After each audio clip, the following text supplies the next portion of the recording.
Accounting changes and error corrections also include accounting for a change in reporting entity.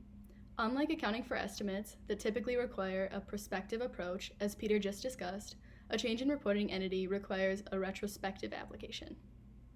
So I'm going to start with the basics.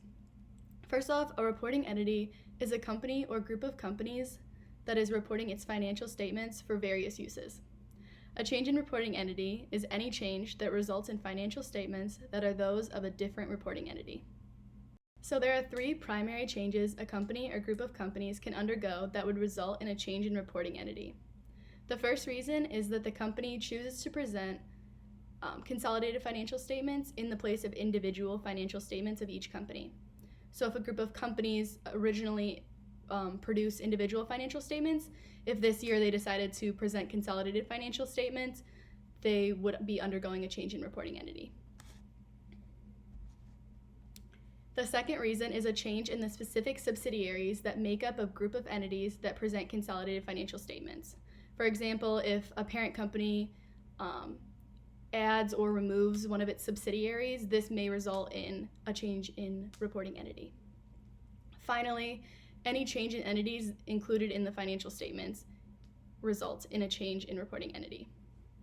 So for further reference and understanding, I've included a chart that further details what a subsidiary is, as well as a picture of some of Amazon's subsidiaries. So the most common cause for a change in reporting entity is one company or a group of companies acquiring another company. However, it is very important to note that a change in reporting entity may not result from this. Companies can choose to not include a new company in their consolidated financial statements. This is called an unconsolidated subsidiary. This scenario would not result in a change in reporting entity. To dig a bit deeper, there is very specific GAAP treatment for accounting for a change in reporting entity. First, GAAP requires the company or group of companies retrospectively applies this change. We have briefly discussed the retrospective application previously in this presentation. Ultimately, this means that the company must restate the financials of all previous periods as if the new reporting entity had already been in use.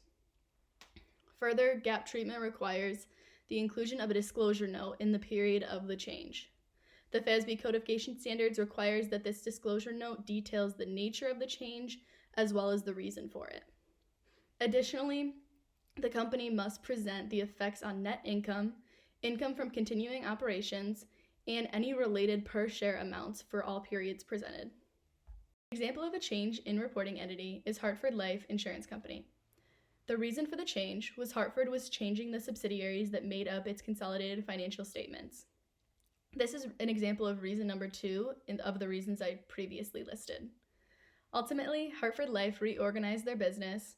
As a result, they decided to include additional subsidiaries that they already owned into their consolidated financial statements. Following GAAP treatment, Hartford Life retrospectively applied the change to their financial statements. They included a disclosure note in the period of the change that detailed the reason and the nature. The reason given by Hartford was to more efficiently distribute capital across the company. They also reported a $1.3 billion increase in shareholders' equity as a result of the change. So to conclude and summarize, we've discussed Chapter 20, Accounting for Changes and Error Corrections. We have particularly focused this presentation on changes in accounting principles, estimates, and reporting entities. Thank you so much for your time.